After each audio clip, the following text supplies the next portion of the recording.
दोस्तों, नीतीश कुमार अब बीजेपी को गच्चा देने वाले हैं। बिहार की सियासी जमीन पर अब जो खेल होने वाला है उसने दिल्ली और महाराष्ट्र दोनों की हवा बदल दी है। नीतीश कुमार ने साफ कर दिया है कि अब बिहार में कोई भी महाराष्ट्र वाला ड्रामा नहीं चलेगा।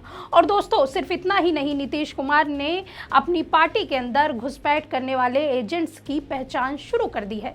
जो लोग जेडीयू में रहकर पार्टी को कमजोर कर रहे थे और बीजेपी के हाथों की कठपुतली बनकर काम कर रहे थे, हालात ये हो गए हैं कि अभी बीजेपी दिल्ली में खुद को बड़े भाई की भूमिका में दिखाकर जश्न मनाने की तैयारी कर रही थी कि नीतीश कुमार ने उन्हें साफ संदेश दे दिया है कि बड़े भाई बनने की बात छोड़ो, अभी तो डबल डिजिट पर आने की तैयारी करो। दोस्तों, बिहार में जो कुछ भी हुआ है उसने सबकी नींद उड़ा दी है। नीतीश कुमार और लालू यादव दोनों टोटल एक्शन मोड पे नजर आ रहे हैं और उसका असर देखने लायक है।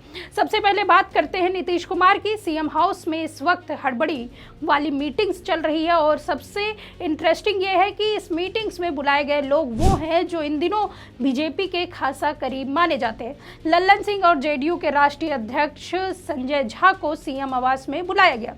अब लल्लन सिंह ने बयान दिया है, उन्होंने क्या कुछ कहा है आप इस वीडियो में देखिए। उस समय पर जारी हो जाएगा, उसकी चिंता करने की कोई जरूरत नहीं है, सब समय पर काम हो जाएगा। हाँ, हम इतना ही कहेंगे कि नीतीश कुमार जी के नेतृत्व में एनडीए एकजुट है और एकजुटता के साथ हम लोग चुनाव लड़ रहे हैं। ये इस तरह का जो फेक न्यूज जो लोग चलाते हैं और चलवाते हैं, ये चलवाना बंद करें। इससे और उनकी जनता में विश्वसनीयता घट रही है। एक तो विश्वसनीयता बची नहीं है।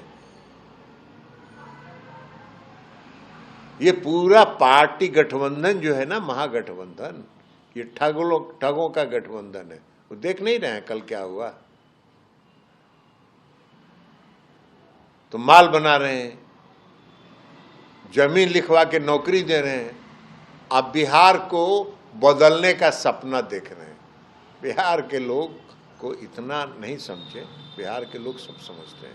महागठबंधन में तो सीटों का बंटवारा भी नहीं हुआ है, इधर मुकेश सहनी भी नाराज चल रहे हैं। वो खाइए, हम बताए तो दिए कि ठगबंधन है ना, ठगों का जमात है, तो सब ठगी में लगा हुआ है और इस तरह के बिना मतलब के। तो सुना आपने, उन्होंने कहा नीतीश कुमार के नेतृत्व में एनडीए एकजुट है और हम एकजुटता के साथ चुनाव लड़ रहे हैं। मतलब साफ है, थोड़ी नाराजगी रहती है लेकिन सब कुछ ठीक है। अब ऐसे में संजय झा, ललन सिंह, विजय चौधरी तीनों का नाम अब कार्यकर्ता ले रहे हैं। जेडीयू के कार्यकर्ता का मनोबल टूट चुका है। कोई मुख्यमंत्री आवास के बाहर धरना दे रहा है तो कोई चाय पान की दुकान पर रोते हुए नजर आ रहा है।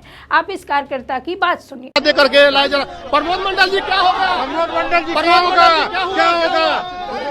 होगा? ये पार्टी जेडीयू का था, लव कुश की पार्टी कहलाता था, और आज इन्होंने ये ललन सिंह, संजय झा और विजय चौधरी ने पार्टी को बर्बाद कर रहा है। हम लोगों को बर्बादी के कगार पर ले गया है। ये समता पार्टी जो था, हम लोग संस्थापक सदस्य थे जेडीयू के, हम लोग हमारे साथ सभी लोग हैं। क्या कारण है कि आज दोस्तों, संजय झा और ललन सिंह इन दिनों जेडीयू में हैं, लेकिन उनकी धुन पूरी तरह बीजेपी की तरफ है। लेकिन सुनिए दोस्तों, नीतीश कुमार ने इन्हें पहचान लिया है और संजय झा को इतना जोरदार फटकार लगाई है कि उनके कान खड़े हो गए। 101 सीटें जो डील बनाई गई थी उसे नीतीश ने ठुकरा दिया। नीतीश की तरफ से साफ कहा गया है कि कम से कम 92 सीटें ही उनके लिए फाइनल है। बाकी सीटों पर संजय झा को दोबारा बीजेपी से बातचीत करने के लिए भेजा गया। मतलब दोस्तों, 9 विधानसभा सीटों को नीतीश कुमार ने रिजेक्ट कर दिया जो कि बीजेपी ने उनके नाम पर रखी थी। हालत यह है कि नीतीश कुमार को मनाने के लिए बीजेपी को कुछ ही घंटों में पलटी मारनी पड़ सकती है और फिर ये डबल डिजिट और लौटकर बड़े भाई की भूमिका निभाने लगेगी।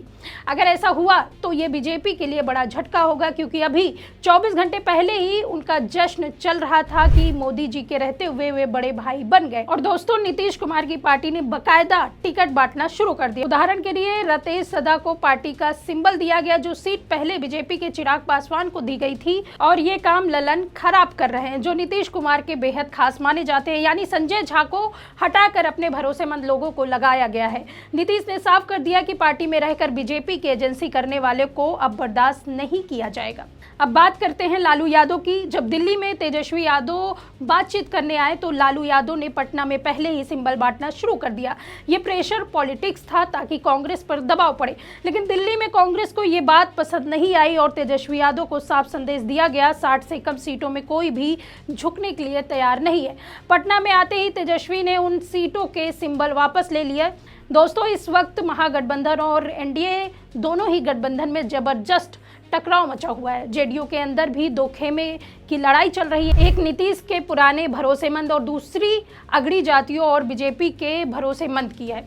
नीतीश ने अब समझ लिया है कि ये लोग पार्टी को नुकसान पहुंचा रहे हैं। बीच चुनाव में दिल्ली से पटना तक बीजेपी और जेडीयू के नेता नीतीश कुमार को मनाने की लंबी लाइन लगी हुई है, लेकिन नीतीश साफ कर चुके हैं कि अगर उनकी जीती हुई सीटों पर चिराग पासवान को तरजीह दी गई तो वो बर्दाश्त नहीं करेंगे। दोस्तों, चुनाव से पहले बिहार की सियासत में ये टकराव और धमाका आपको देखने को मिलेगा। खास तौर पर एनडीए में ये क्या इशारा करता है। ये खबर कैसी लगी आपको कमेंट बॉक्स में जरूर बताइए। देखते रहिए 4 PM यूपी। मैं सुष्मिता, नमस्कार।